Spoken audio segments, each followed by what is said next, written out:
The views and opinions expressed on this program do not reflect the company, owners, management, staff, clients, or partners.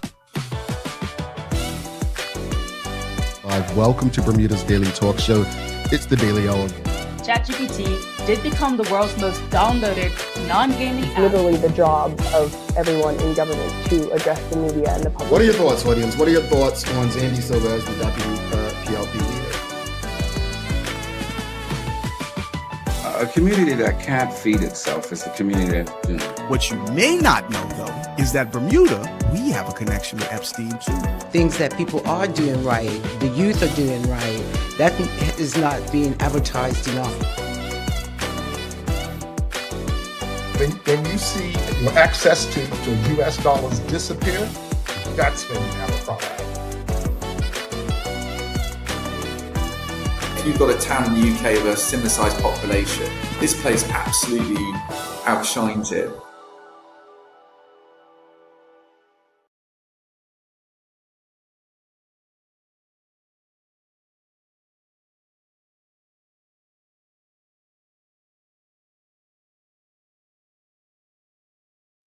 All righty.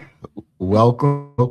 It's Wednesday, the 22nd day of April, 2026. Welcome to Bermuda's Daily Talk Show. This is the Daily Hour brought to you by the BAC Group of Companies, HSBC Bermuda, Medical House, Lindo's, People's Pharmacy, and big love to Hot 107.5 for ensuring that we can pump through the radio airwaves with these most important community conversations. I'm Jamal Harlan. How's everyone feeling today? It is... Well, they call it hump day, and hump day represents the middle of the traditional work week. How's everyone feel? Hope you all are feeling good. You know, hopefully everyone's having a productive and rewarding week so far, and accomplishing all they set out to do. But let us know, how's your week going? We are in the second to last full week of April. This year is just trucking along. Before you know, it'll be cut match, and then after cut match, it'll be Christmas. And I know you all are saying, seriously, you're just going to skip Bermuda Day? You all skip it. I don't skip it. You know, that's what happens. When we live for the next occasion, we forget to live life in between. But seriously, I honestly, as I get older, really feel that way. When we continue to live for the next occasion, we forget to live life in between, because we're always looking for, I can't wait to such and such, or I can't wait to that. We live for that, and sometimes it takes the joy out of just living every day. But it's not time for the daily inspiration right now. All right, anyway, folks, greetings everyone, and thanks for making us part of your daily routine. Good one today, as we welcome back Winfield Knight on from People's Pharmacy for the People's Focus. This is a new monthly feature we'll be doing with People's, and I'm really looking forward to it. Last time Winfield was on, gave us some incredible information. We're going to be having another fun conversation today as we're discussing solutions for those suffering during allergy season. And more importantly, we're going to be discussing things we need to know about cleaning out our medicine cabinets. So I'm just going to tell you, before I even ask later on, I was going to ask, who in the audience has likely expired medications or things that they were prescribed many moons ago and haven't taken them?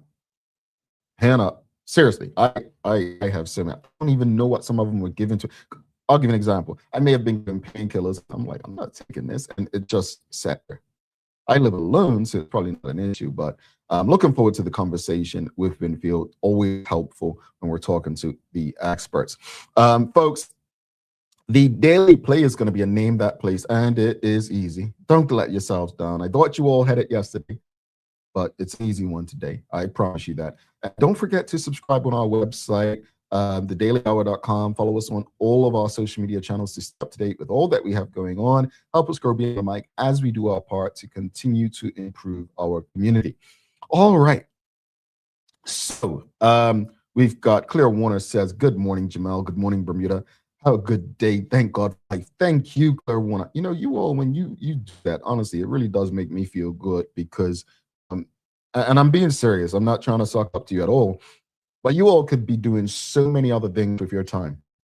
But taking the time to engage with us, ask questions of our guests, It warms my heart because it tells me that we're having valuable conversations that you believe are helpful as well. So thank you for not just your morning greeting, but engaging with us on a regular basis.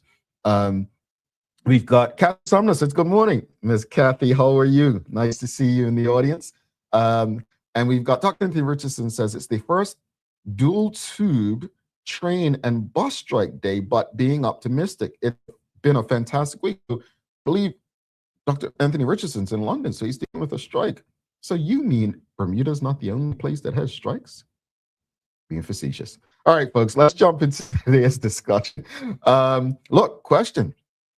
So, how can I say it nicely?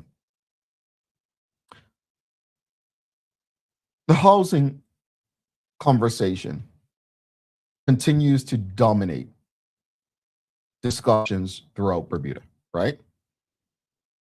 We've heard about the mobile homes in the West End, and those are kind of pushing, facing pushback, right?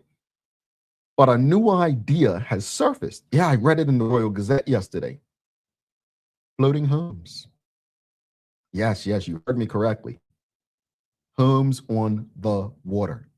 So what's happened is a Bermudian entrepreneur has proposed building residential communities in places like Cal Harbor, Harrington Sound, or the Great Sound as a way to tackle land shortages and high construction costs, right?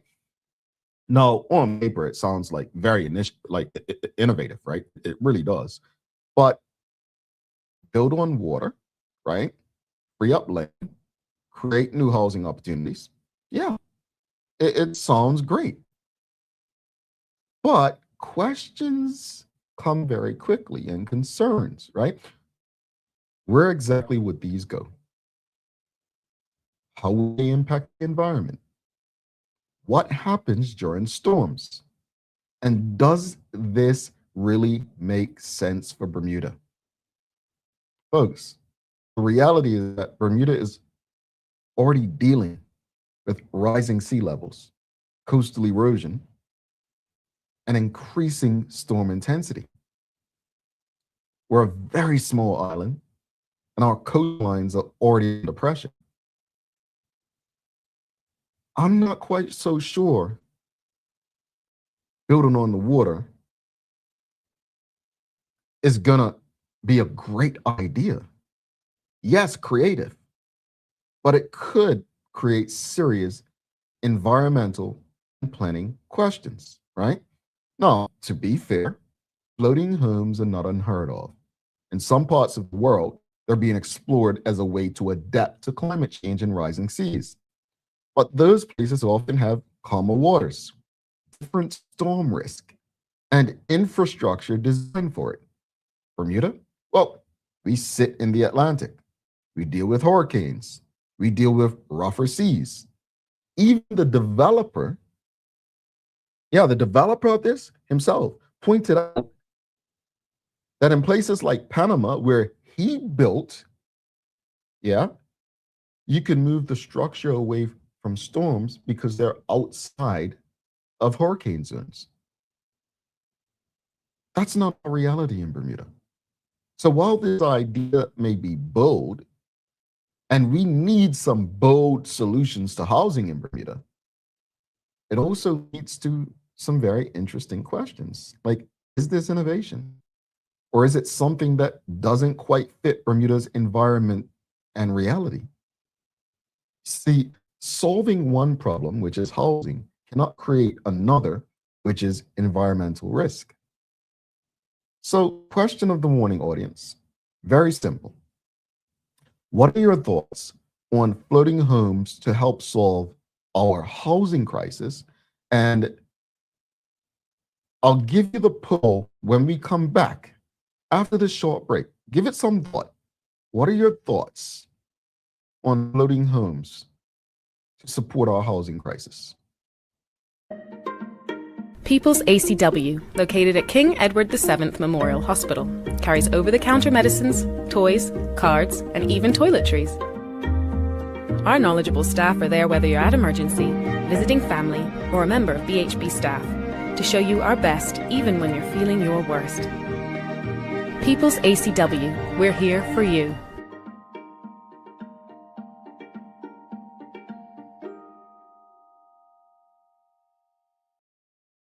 All right, audience, you've seen the question. What are your thoughts on floating homes to help solve our housing crisis? This is your daily discussion brought to you by Titan Express and Secure. And here's your poll for the morning. We've got, would you live in a floating home in Bermuda? Just press 1 for yes and 2 for no. Would you consider living in a floating home in Bermuda? Let's go to the audience, see what you all think. We've got Manuela says, you know the people in those areas don't want them there. Well, Castle Harbor, sure. I highly doubt. I mean, I don't see this getting far, but I'm not critical of the idea because we need people with what some will say crazy ideas, which are bold ideas. We need that kind of thinking, but I don't see it going very. Something like this will be protested to the chickens come home. I don't know if that makes sense, but you get what I mean. Kenton Trot says, good morning, TDH family. I think the best option for us would be to go up multi-story housing as opposed to out into the water. I actually agree that changing building codes to build up would make more sense. I mean, I'm saying, man, take away hurricane season. Have we not seen the wind gusts during the winter months in Bermuda? Folks, the wind gust in Bermuda, like the storm surge during the January to March. I'm not. Could you imagine? Could you imagine? You're in the kitchen cooking, and you dealing with 10-foot waves. I'm not even trying to joke. I'm not even joking. I'm being dead serious. I'm not criticizing the idea. I appreciate the idea. I appreciate that people have removed the box and pushed some sort of solution that maybe others didn't think about. I appreciate it, but I'm not quite sure this is one of those that would make sense for Bermuda. Again, audience, question of the morning. What are your thoughts on floating homes to help solve our housing crisis? And a 1 for yes, 2 for no. Would you live in a floating home in Bermuda? This is your daily discussion brought to you by Titan Express and Secure. We're discussing local entrepreneur has suggested floating homes as a solution to Bermuda's housing crisis. Now, just real quickly, some talking points. The floating homes suggested as a solution, possible locations that were given: Castle Harbor, Harrington Sound, and the Great Sound. They hope that it will reduce pressure on land, potentially lower construction costs, innovative forward thinking. Now, there are a lot of concerns, right? They did speak about sewage and how it would break up and some bio stuff. Obviously people talking about hurricanes or rising sea levels, the climate impact. We just have a different reality. I just see too many legal hurdles. Now, one of the things said it will reduce cost. I don't know. Building a home on the water or homes seems more costly than building on land. I could be wrong. I'm not an expert. You all can help me out on that. Shonette Sumner says, people have been living on what we call houseboats for all my life. I would imagine more of this would have a greater impact on our marine environment, fishing, flushing, and ocean pollution. Yeah, they when I read the article again, they had addressed that. It was like the sewage would go through some bio thing and be cleansed 98% of the time. It again, without me being an expert, I side with you. It does sound like it can have a great impact on our marine life. Dr. Anthony Richardson says, we'll solve one problem of providing homes, but then creating new ones, hurricanes, large waves, even in the sheltered areas.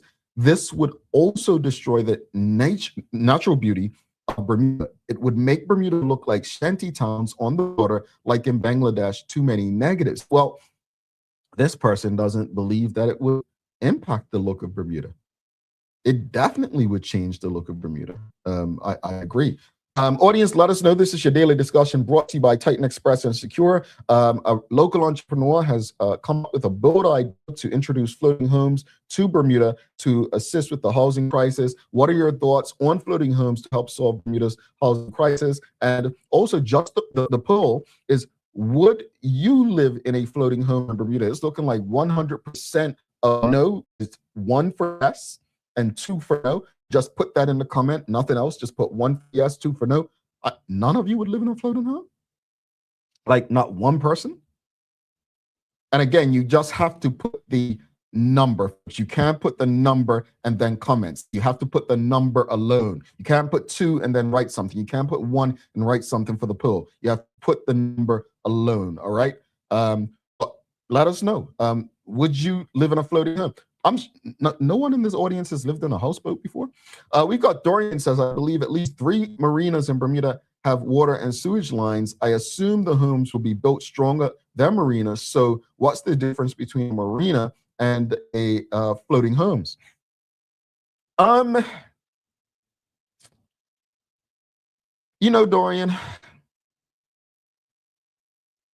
I think the difference between the marina and floating home is that the floating home will have more residents than marina, meaning there will be more traffic, more people residing on a floating dock or whatever, versus a marina where, for the most part, you may have a few people living on boats there.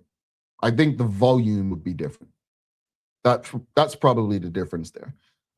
Renee Sharlin says, no, I would prefer affordable high-rise homes in certain locations. All right. So you agree with Kenton Trott, who earlier said Bermuda's the solution is to go up. All right, fair enough. Audience, again, question of the this is a good one. I love it, honestly. I may be against it because I don't understand it, but I actually appreciate the I'm not going to say out of the box thinking, but removal of the box thinking. I appreciate it. And, this is a solutions-based show where we have these kind of discussions. And I appreciate the idea. I don't agree with it, but I appreciate it. And I don't agree with it because I just don't understand in my capacity how it would work. That's it. My mind can be changed. But at this present time, and I don't like going on boats, so I'm not living on water. Okay, audience, what are your thoughts on floating homes to help solve Bermuda's housing crisis? And of course, we're at 100% no. Would you live in a floating home in Bermuda? 1 for yes, 2 for no. Wow. You all are not feeling it, huh? Let's go to Dorian says, and I can only see them built as luxury. Dorian, I'm with you. And that's why I said, I'm not quite sure this addresses the affordable home part. That's the part when we're building homes. The issue is that people don't find them affordable. So how are we really helping the problem there, right? Does that make sense, audience? Like if the issue, Bermuda's housing issue is, we don't have homes available. We also don't have people who, have the opportunity to have affordable homes. I mean, yeah, different issue, right? It's not just about the volume. Let's go to Charles H. Jefferson II. He says, are we sure that we don't have enough land to build and accommodate the housing need? We seem to be ignoring the issues. I was waiting for this, such as derelict home buildings and people unwilling to rent for various reasons.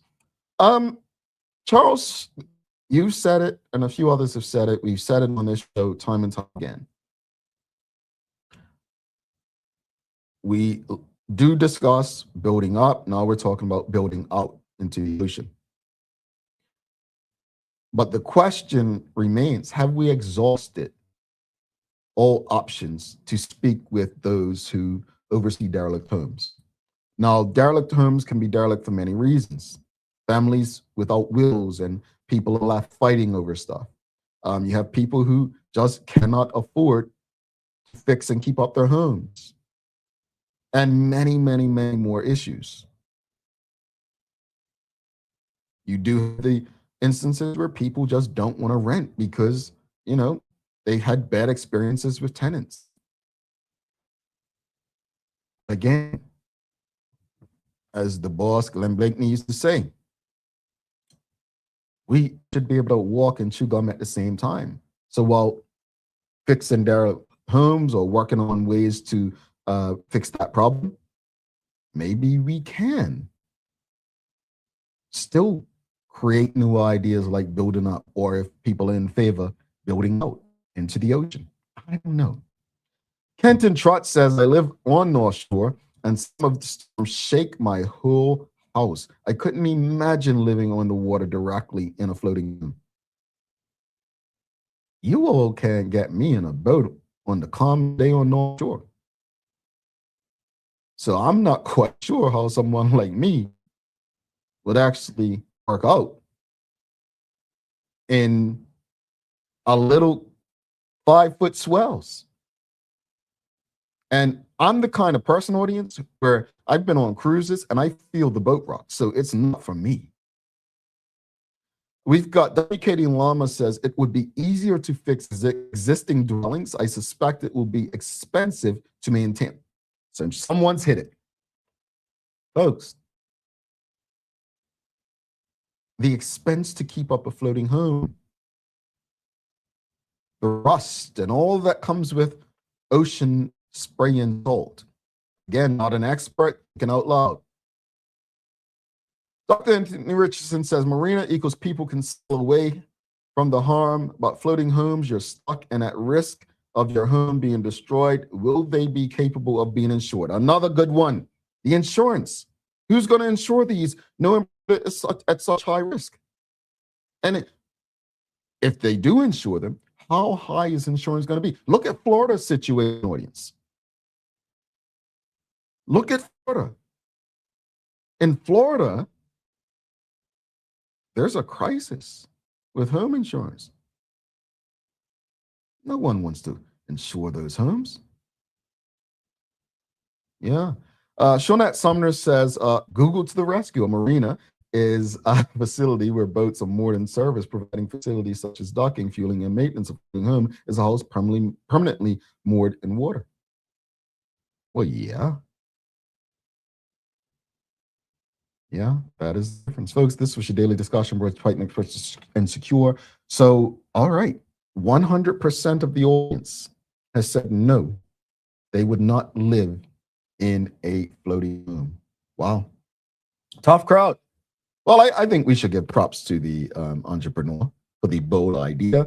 But if it's one thing I've learned is that even Steve Jobs was fired from his own company. And I would encourage the entrepreneur, just because people are saying no today, doesn't mean you give up on trying to help and find solutions to things impacting your community. So I think we should give props. And that's why we have these conversations. Because now some of us may say, you know what? Let's come up with some ideas with the government where we can approach people with direct terms. I don't know what that looks like. But it's worth a conversation. All right, let's show some love to Titan Express and Secure. Don't forget, we've got Winfield Knight coming up.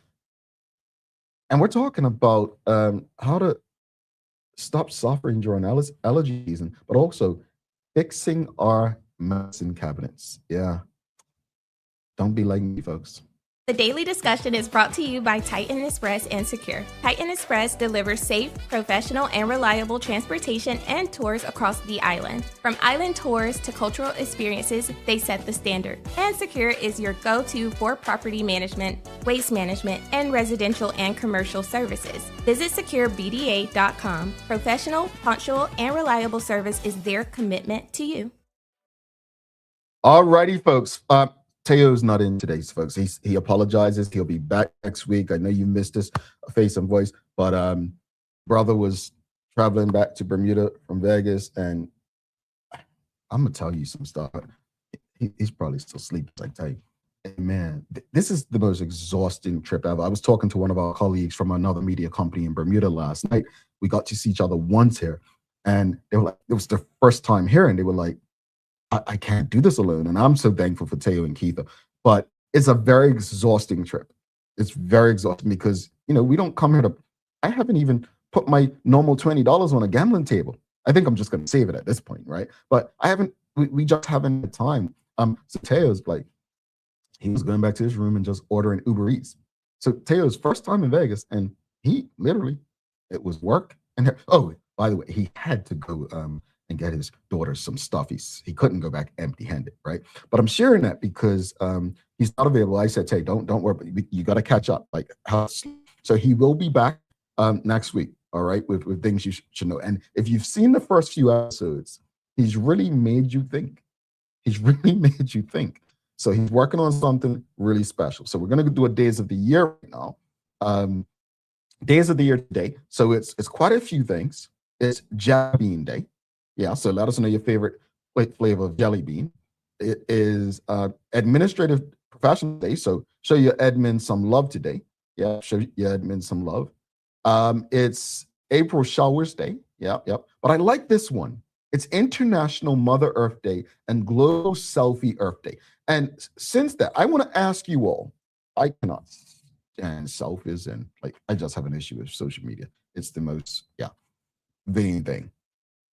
But what would you say is the most picturesque, the best place in Bermuda to take a selfie, like the best backdrop in Bermuda to take a selfie? What do you think is the best place? Where do you think is the best place to take a selfie, like the best backdrop in Bermuda? What's that place you all talk about down by Clearwater again? You always forget the name. I still haven't been yet. But you can't say that place. Give us something like, let's see, the best backdrop in Bermuda. The best backdrop I've ever taken was from my homestead. It was a Pembroke dump. And I'm being dead serious. I don't know if you're professional here, but Pembroke dump, because it showed my reality growing up. It showed that Bermuda's not this billionaires playground where we all just live on beaches and so on. That was my reality. And, that for me is my Bermuda. It didn't represent poverty or being poor. It represented hard work. It's my story. It's my family's story. But the best backdrop I've ever had was a picture my aunt took of me, and I was facing the Pembroke dump, and she took a picture of me looking out at the dump. That's my backdrop. That's my favorite backdrop, because it showed that there are real people in Bermuda working real jobs who don't live on the water, have water views, or live on the beach. That's my favorite backdrop. We've got Anywhere in St. David, says Canton Trot. Right, St. David, boy. We've got Fort Hamilton, says WKD Lama. We've got Dorian says from Gibbs Hill Lighthouse. Kenton Trot says Cooper's Island, to be more specific. Yes, that's the place, Cooper's Island. We've got Fort Scar or Ferry Reach, says Traveling Trotty. We've got the top of the lighthouse with island and water in the background, says Suzanne Ingham. We've got Shonette Sumner, says Flats Village from the aquarium parking lot. Beautiful for selfies. Yep, that's a picture they use a lot for tourism campaigns. Ramon Smith says Fort Scar during sunset. Okay. Got Sean Smith says top of Gibbs Hill Lighthouse with the city of Hamilton in the background. And we've got Dr. Anthony Richardson says George Town Hall, or in front of a typical Bermuda with white roof and pastel colors. View from St. George's / Dockyard Ferry, says Manuel. Okay, cool. We've got some cool spots. And it is Jelly Bean Day, so I did ask you all your favorite jelly beans. And Shonette Sumner says the black jelly beans are the best. Oh, that sounds disgusting. Come on, Shonette. And then Dr. Anthony Richardson says grape jelly beans. Folks, I've never enjoyed jelly beans, you know. I've never tasted a good jelly bean. Honestly, I haven't. Charles H. Jefferson II, he says, attending a convention really is tiring. People think it's all glitz and glamour. Folks, this is my 15th time to Las Vegas, 15th convention and trade show. And I'm telling you, I've never been for vacation, but they're exhausting. They are very exhausting. It's nonstop. It's a lot of walking. It's a lot of work. And put off, I still am up at 3 a.m. to get ready to do this show with you all. That's my commitment and dedication I'm talking about right there. Just giving myself some props. But all right, folks, let's go take a break because we honestly, this is a really important conversation coming up. We do have some. Let us know, actually, audience. Yes or no?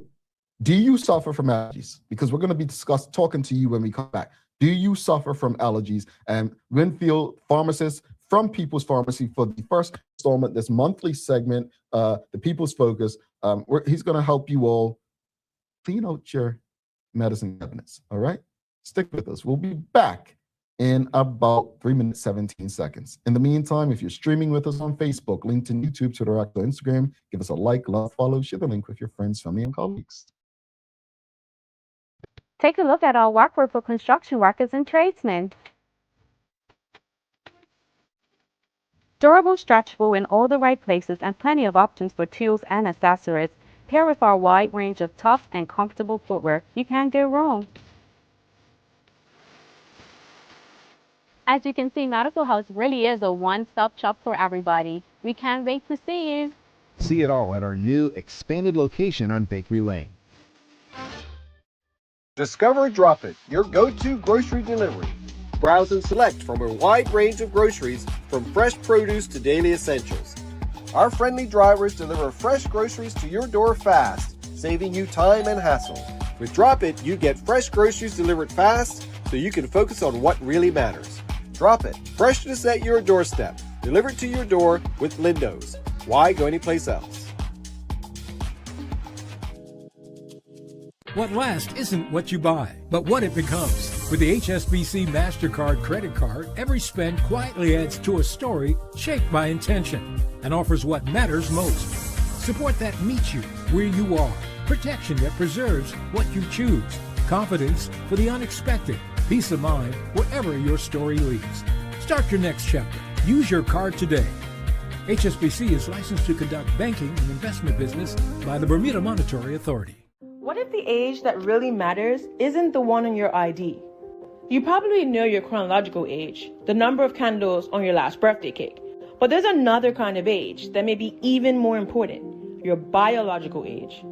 This reflects how old your body truly is at the cellular level. It is influenced by your genes, your environment, and the choices you make every day. Two people can both be 40 years old on paper, but one may have the body of a healthy 30-year-old, while the other is biologically closer to 50. The difference? Lifestyle choices on nutrition, sleep, stress, exercise, and exposure to toxins. That means you have some control over your biological clock, and that's exactly what makes it so powerful. Because when it comes to aging, it's not just about living longer, it's about living better. Want to know your predicted biological age today? Download the free Carrier Genetics app and fill in the lifestyle questionnaire.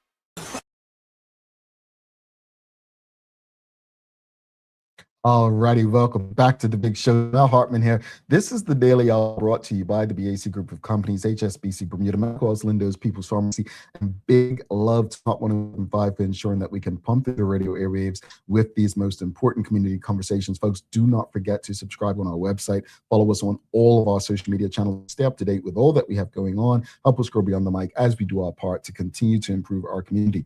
All right, folks, again, let us know. Do you suffer from allergies? Let us know. Do you suffer from allergies? Without further ado, we have a very special guest on this morning. It's not the first time, but we had an incredible conversation back in October, which you all were very, very interested in. And this will be a monthly segment, the People's Focus with People's Pharmacy. Let's give a warm TDH welcome to our very special guest for the day. Let me just make sure we've got the right sound effects for Winfield Knight. Calm down. Winfield, how are you, sir? I am good. How are you? We're good things. We're good. You know what? Before we jump into anything, right? We were talking about like the most picturesque places, like the best backdrop to take a picture in Bermuda, right? How long have you been in Bermuda? About 3 years. 3 years. In those 3 years, what would you say is the best backdrop to take a picture? I would say Clearwater. That's the yeah. Okay. All right, folks, we're gonna be waiting for Winfield to share a picture with us next time he comes on. Definitely. With Clearwater in the background. All right, cool. But thank you for doing this. Before we jump into the meat of the conversation, we may have some people tuning in first time who maybe didn't hear you last time. Just give people a bit about your background and what it is you do with People's. Okay, so my name is Winfield Knight. I'm a pharmacist for over 2 decades. I work with the People's Group in their retail pharmacy. So yes, that's just a little bit about me.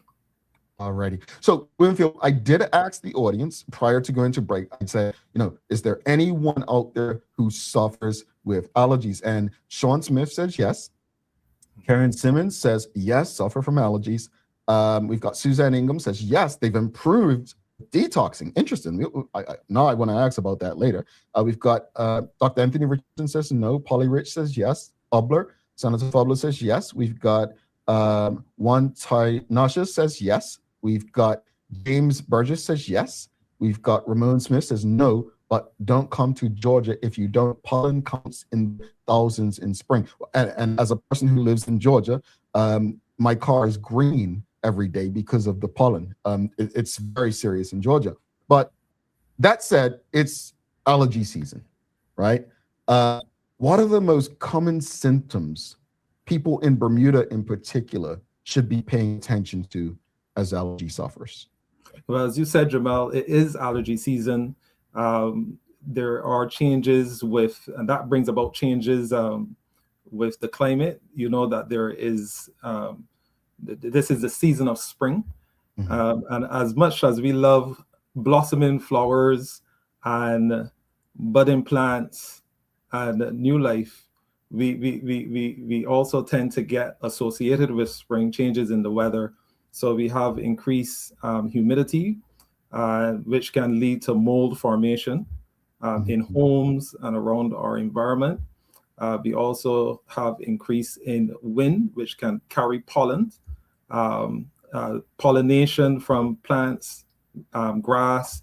These insects that are born just gives rise to proliferation of insects and whatnot across the environment, and that can also gives rise to the eventuality of one being stung by one of these insects that could also lead to allergies. Now, you asked about symptoms.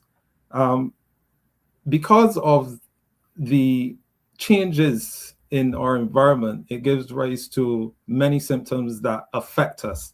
What we call these symptoms are usually in the medical field is usually called hay fever type symptoms or rhinitis, allergic rhinitis.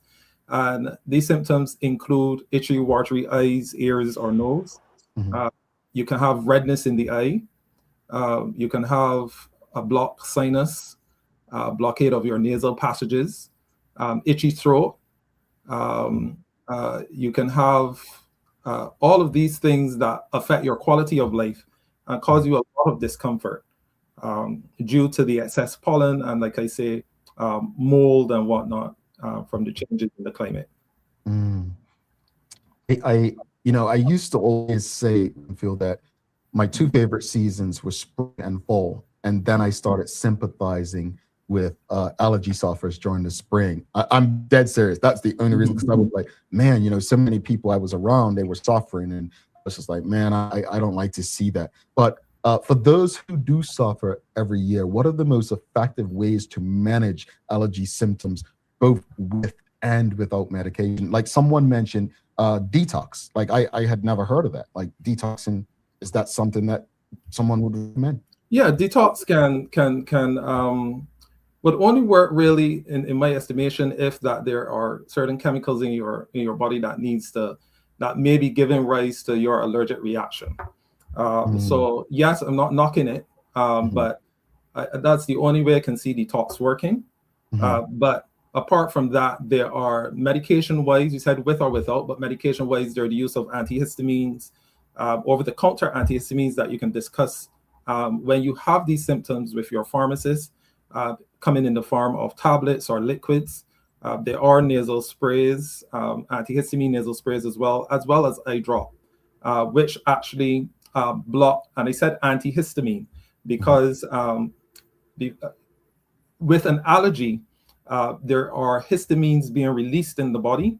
And these are certain chemicals that causes all of these symptoms to happen, the itchy, watery eyes and the blocked nose and the nasal passage. So you need an antihistamine or a drug that acts against the histaminic response that the body produces when your immune system gets overexcited. So you can talk to your pharmacist about antihistamines. There's steroidal nasal sprays also that helps deal with bringing down the inflammation and congestion. There are saline rinses that you can use to help wash out the pollen and unblock your nasal passages. And there are certain eye drops as well that you can use for redness in the eye and itching. But also there are some non-medical approaches that you can use that in order to manage this season and your allergy. So you can use what we call barrier protection, where that you have, you can apply a little bit of Vaseline around your nostrils to act as a barrier to prevent pollen from entering your nose. You can also wear wraparound sunglasses to help with the increase in dust and pollen and dander in the atmosphere. Shower and change your clothes from being outside as often as you can when you come home, because you want to wash off anything that might trigger a histaminic response, an allergy response. With the mold inside your home, we all know that this is a problem here in Bermuda, especially with the humidity around this season as the air gets warmer. There is the dehumidifiers that you can use to keep the area dry, and vacuum regularly, especially if you have carpet in the home.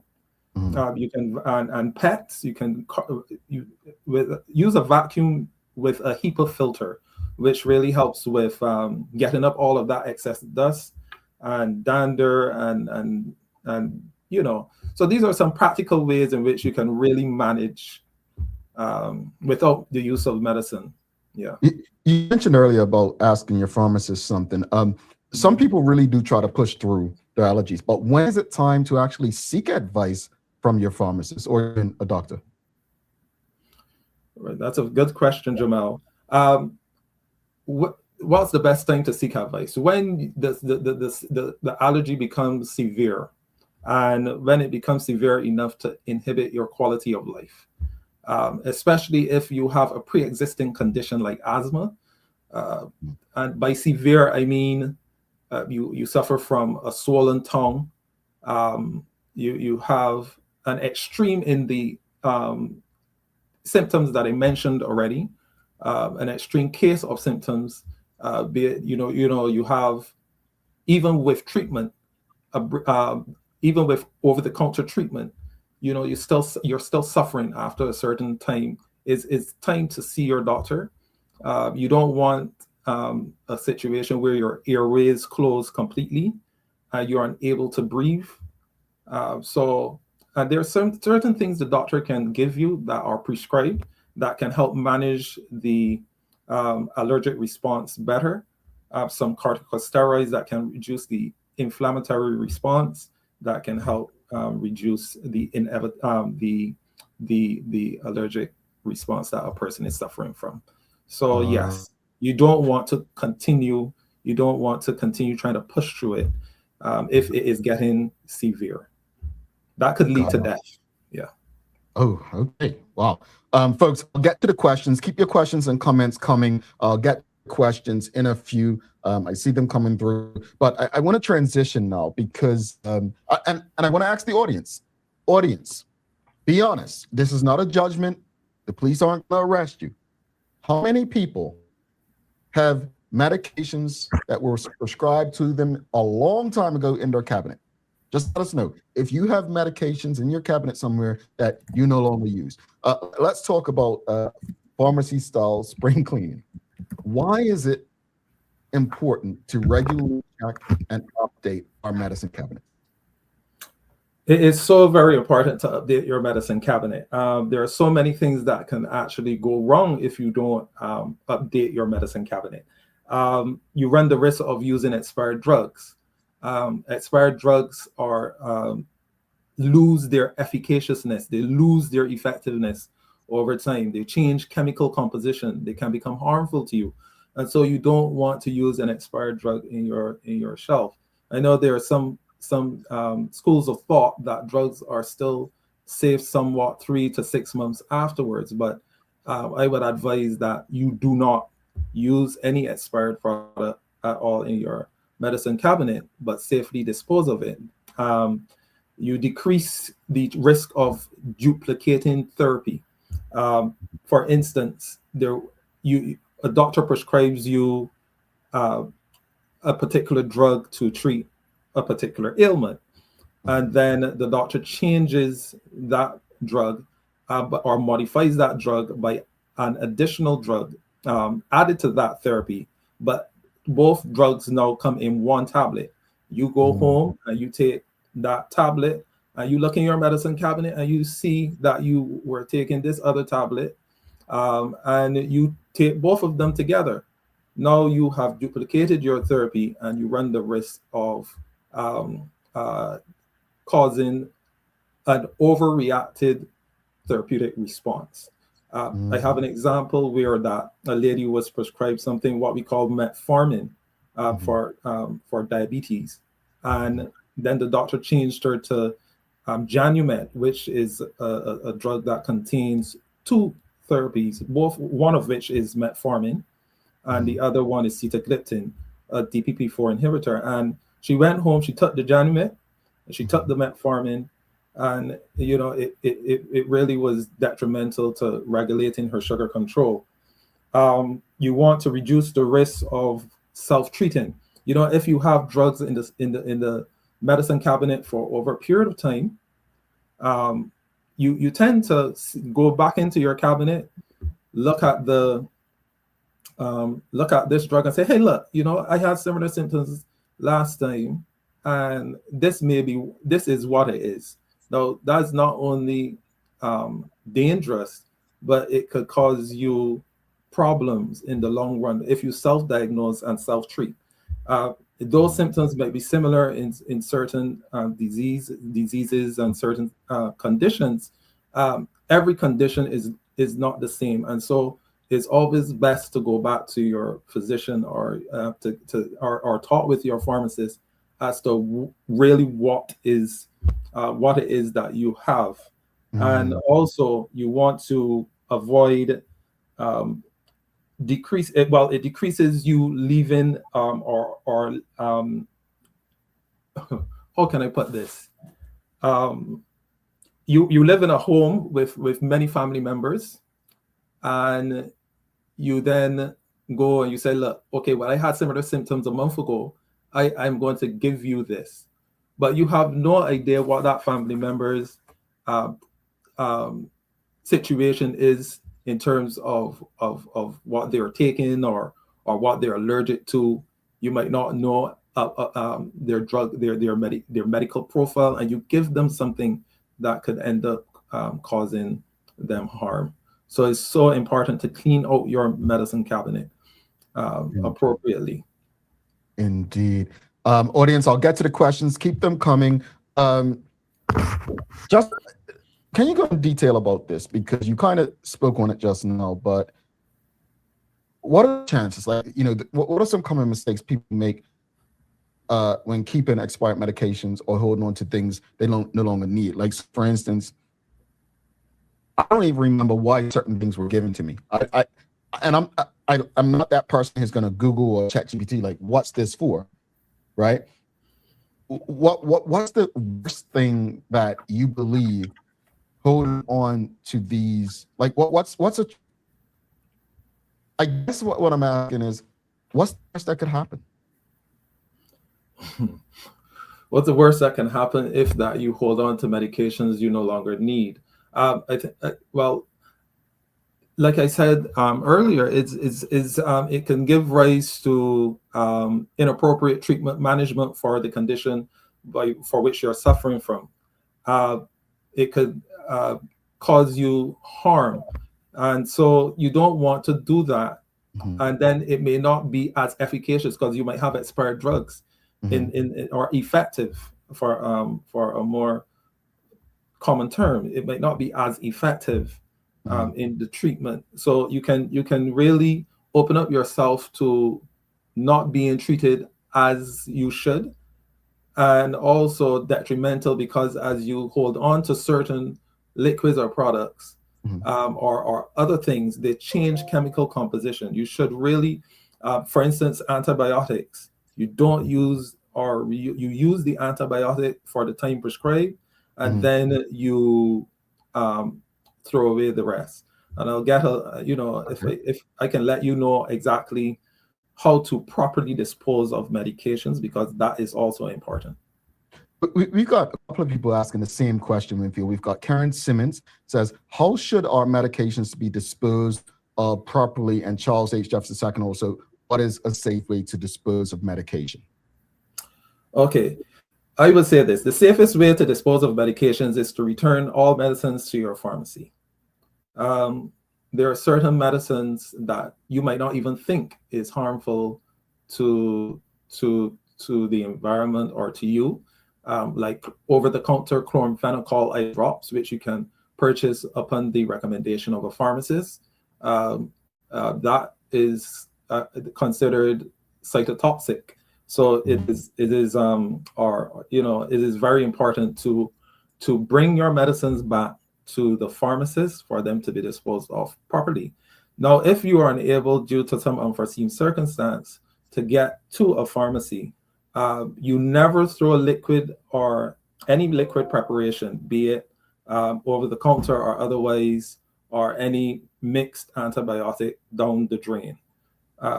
You never throw medicines down the drain, or eye drops or liquid eye drops down the drain. What you do is that if you have a Ziploc bag, you get a sealed Ziploc bag, you put an undesirable absorbent in the Ziploc bag, such as cat litter, coffee beans, or dirt, and you place the liquids inside that. You seal it back and you place it in the garbage. And that is if that you are unable, let's say, for instance, to access a pharmacy, which is not likely here in Bermuda because pharmacies are plenty. But if you're able to do that, tablets, the same thing, and this prevents contamination with the water supply. Remember, all medicines are poisons, so we don't want medicines to be thing. Of course, when you're disposing, just make sure for your confidentiality that you remove your labels if your name is on the label. it's important that you remove your label, your name, so that it cannot be, even if that you have an empty container, just cross off your name or scratch out the label and throw it. Yeah. We've got 9/11 Island Girls says, and so many people, and I'm glad you addressed it, says, I flushed old meds and when nobody gets them, but that is probably one of the worst ways to get rid of medicines I've learned. Yes, because that can get into, again, it can get into your water supply. I'm not too and or it can get into the environment and be detrimental. I think that a lot of people don't really grasp or understand that all, and they said this before. I think the father of medicine, Hippocrates, he said all medicines are poisons. It's just that these poisons that we have offer a therapeutic benefit, and what the doctor or pharmacist does is weigh the therapeutic benefit versus the risk, and so based on the condition the person is suffering from. And so it is essential that all medicines, especially narcotics, certain eye drops like chloramphenicol, or any be it you purchase OTC or otherwise, you return it to the pharmacy for proper disposal.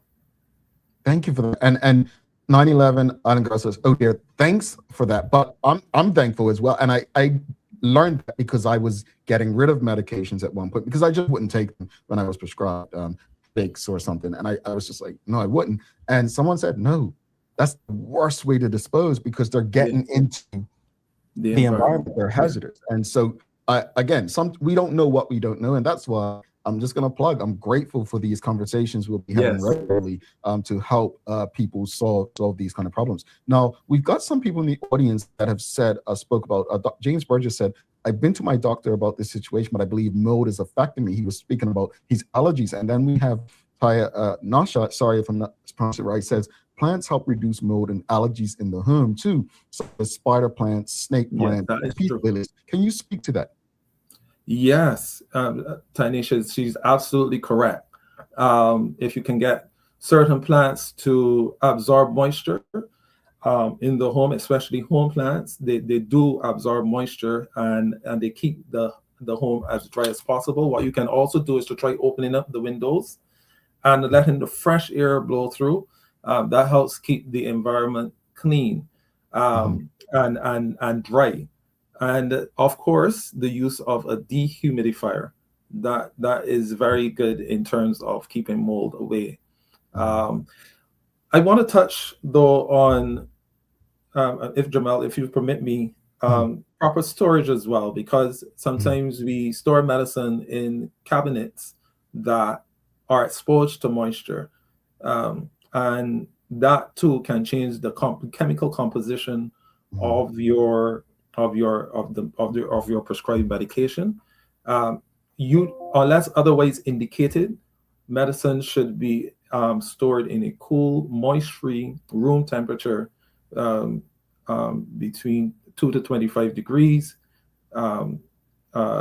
environment, where that we keep that that you're not storing medicines under the sink, but we want to make sure that your medicine remains chemically sound for the duration of your treatment. And then also, if it is indicated that it has to be stored in the fridge, you do not store your fridge medication in the door of the fridge. The temperature there fluctuates too much. You do not store your fridge medication among your food items. What you should do is to place them in a container in the middle shelf of your fridge, and that keeps it contaminant free, your food contaminant free, and it keeps the temperature in that container stable. Interesting. That is good insight. We've got another question about medication. Charles H. Duff's II, he says, is there a difference besides price between named brand allergy medicine and generic brands? Okay, all right, good question. And I guess I can extend that to all branded and generic products. A brand medication is a medication which has been patented to for the use in the market. Patented means that these are the guys who, in layman's terms, actually did the research, did the submitted the new drug requisition, put it out there, did the trials, and they put it on show. They patented that product for a period of time. And now generic medicines come into effect when that patent has expired, and you have then the option of making this medicine at a fraction of the cost, which is good for everyone.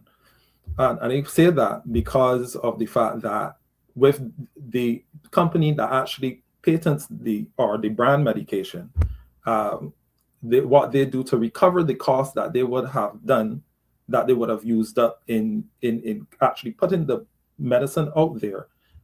That's why the price on branded products are so high.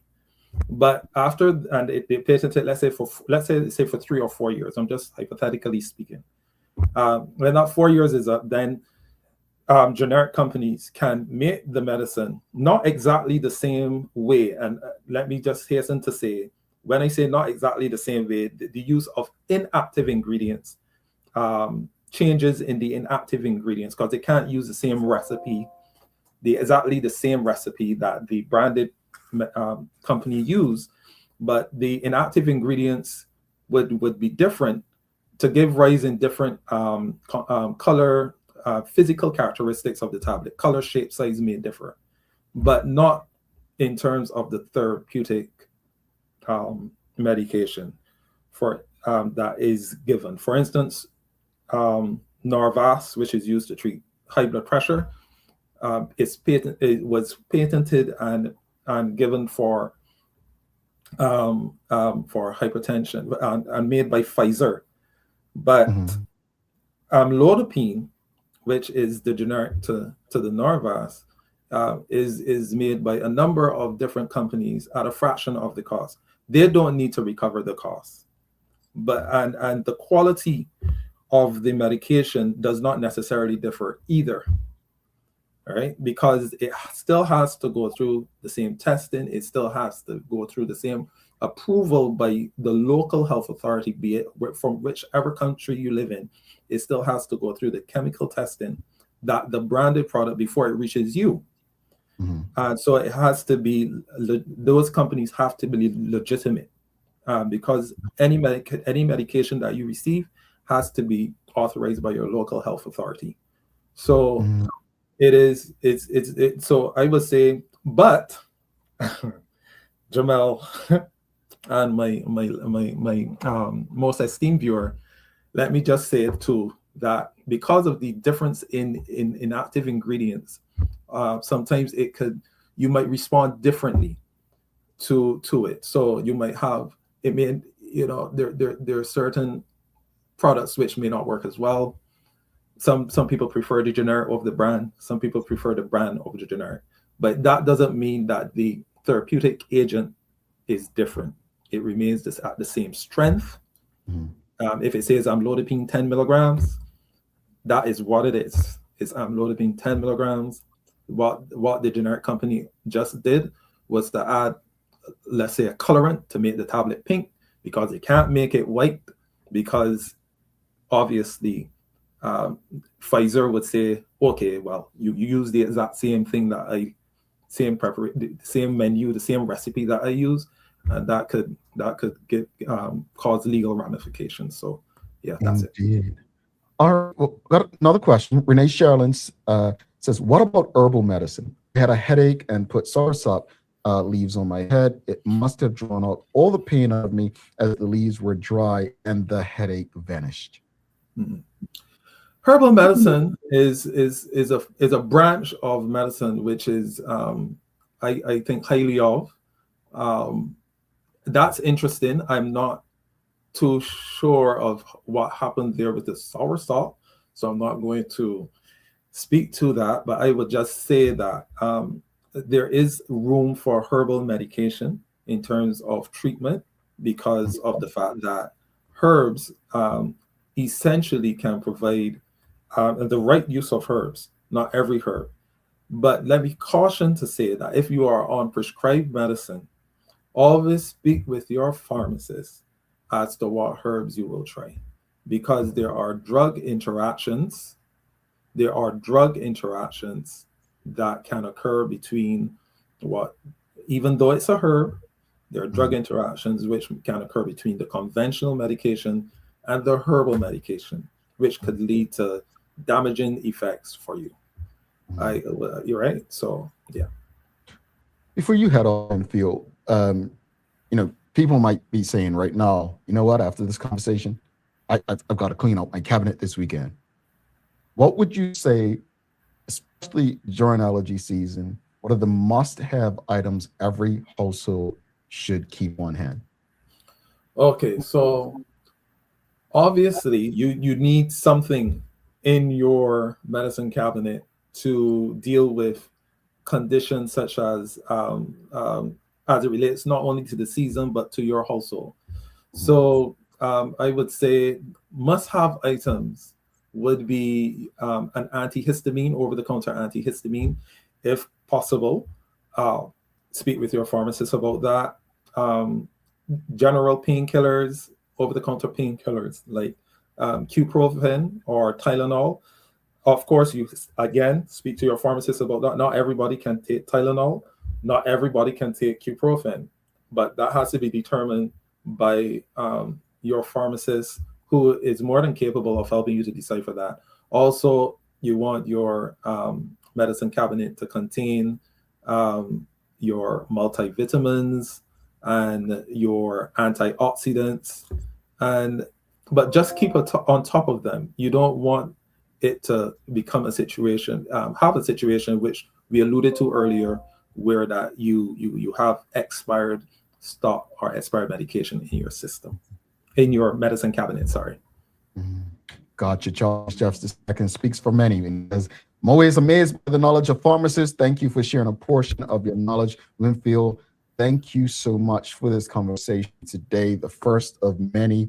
I'm sure people will be reaching out, but if someone today, based on the information you've given, wants to reach out, wants to learn more, how can the best way they can get in touch with yourself or pharmacist at People's? Okay. Well, you can call us at any of our numbers. There's People Pharmacy in the hospital. You can speak to any of our pharmacists there. People's Pharmacy here at Victoria Street. I myself am at In Care by People's, our newest location. And that number is 543-7528, I think. But you can reach out at any of our locations. We are happy to help. We are happy to hear from you at all times. So feel free to reach out at any time. I think the hospital, they close latest at 8.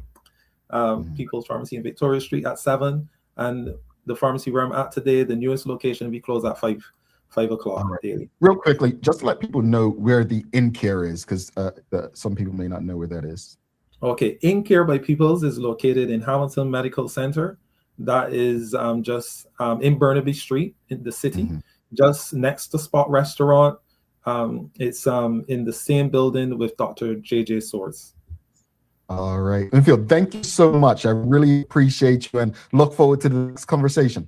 No problem. Anytime. Thank you for having me. Bye, everyone.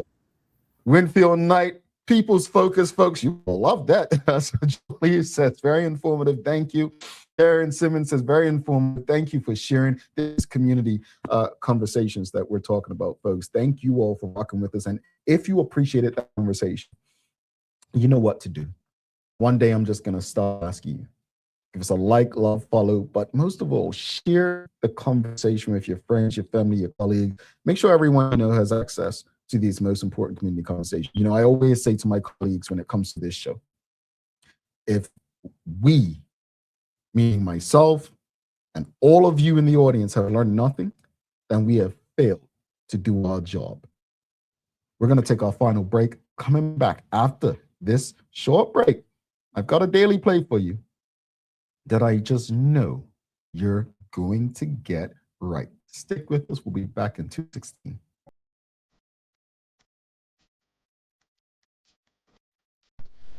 For over 70 years, Bermuda Pest Control has been protecting homes and businesses island-wide.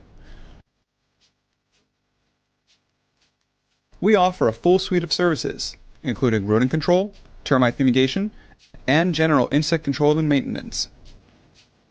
Our team of experts will quickly and efficiently eliminate any pest problem you may have. With Bermuda Pest Control, you can enjoy a pest-free home in no time. We're committed to providing fast, reliable, and solution-driven services for our customers. It's what we've been doing since 1952. Call Bermuda Pest Control today and say goodbye to pests for good.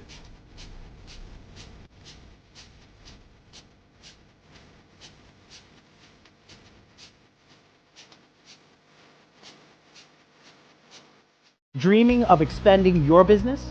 With BDC's Loan Guarantee Program, we support your ambitions. Get up to 75% guarantee on bank or credit union loans up to $300,000. Just your vision and our support. Apply today and unlock new business opportunities. BDC, Bermuda Business starts here. Bermuda, there's nothing like a home-cooked meal, especially when you can feed the whole family without stretching your wallet. With the affordable Bermuda basket, you'll find savings on everyday staples like rice, chicken, corn, and more. Everything you need to make a good meal for less. Shop the Bermuda basket at Lindo's, Marketplace, the Garden Market, and the English Market. Visit costofliving.gov.bm to see the full list of goods and start planning your meals. This is a message from the Ministry of Home Affairs.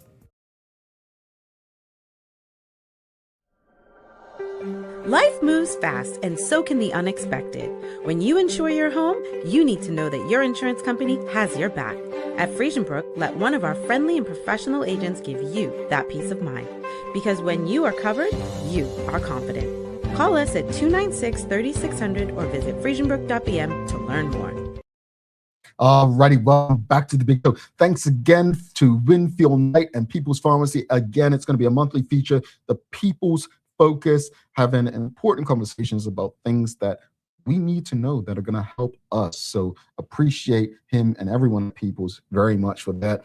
Folks, thanks again to the partners, the BAC group of companies, Macros, Lindo's, HSBC, Bermuda, People's, and big love to Hot 1075 for ensuring that we can pump through the radio areas with these most important community conversations. Folks, it is time for the Daily Play, brought to you by Bermuda Trivia, now available at stores throughout Bermuda. Follow Bermuda Trivia on Facebook, Instagram, Twitter, X, and TikTok to find out why it's Bermuda's favorite trivia game. All right, audience, are you ready? Today, it's a name that place, and this is easy.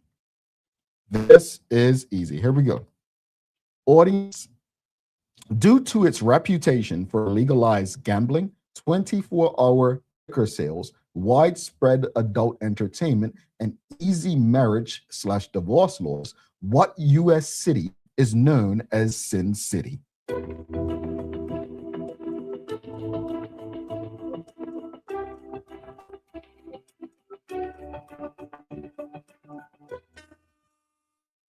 Alrighty.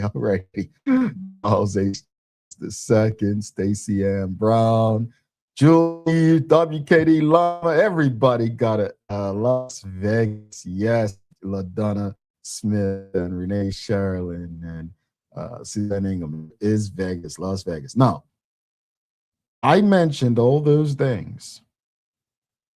Legalized gambling, 24-hour liquor sales, widespread adult entertainment, easy marriage, divorce. I just want to let you all know, in the interest of transparency, I haven't participated in any of those activities while in Vegas, all right? I know what they say, what goes on in Vegas stays in Vegas, but I might put my I'm thinking about putting my $20 down on the table, all right? But folks, so Charles says, are you good? Oh, man. No, I haven't participated in those things. No, we are good with all of the sin stuff. But again, like I might put my 20 down and call it a day. But folks, let's go back to the discussion. Let's wrap it up. I know majority of the audience, well, everyone who responded to the survey, today's poll, said they would not live in a floating home. And fair, I would not either. Hopefully there are some people who would if something like that came to fruition. But for me, it's not about the floating home idea. It's about removing the box and coming up with some bold ideas to solve one of Bermuda's most pressing issues. So I hope that the developer or the entrepreneur who would love to developed this isn't discouraged, but encouraged. Keep going, keep pushing, because Bermuda needs innovation to solve some of the crises that we are facing. As far as the conversation with Winfield, look, man, I'm a normal human being.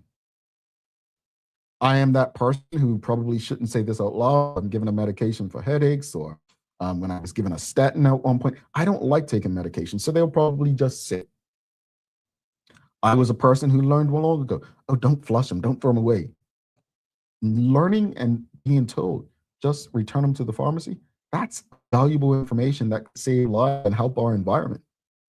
So I really hope that whether it was, helping you deal with your allergies, or simply how to dispose of harmful poisons, that you got something out of this conversation that would actually improve our community and our safety and our people. All right, folks, let me get you some daily inspiration. And this is going to be an Arabian proverb, quote, "He who has health has hope, and he who has hope has everything," end quote. All righty. All right, folks, well, time to let you go, but do not forget to subscribe on our website. Follow us on all of our social media channels to stay up to date with all that we have going on. Help us grow beyond the mic as we do our part to continue to improve our community. Thanks again to our partners, the AC Group of Companies, HSBC, Bermuda Medical, News, People's Pharmacy, and big love to Hot 107.5 for ensuring that we can pump through the radio airwaves with these most important community conversations. As always, we appreciate you, we love you, and we thank you for making us part of your daily routine. If all goes well, we'll be back to do this again with you on Monday. I repeat, we will be back to do this again with you on Monday. And folks, a lot of your friends and family and CDH community, they've gone already about their day. They're going to be emailing us and everybody saying, oh, there's no show today. You let them know. They should have stuck around to the end, because there will be no live show tomorrow or Friday. We will be back live with you on Monday. If all goes well, we'll be back on Monday. I'm Jamel Hartman. Please do make it a safe and a great rest of your week and weekend. We are is out. Peace.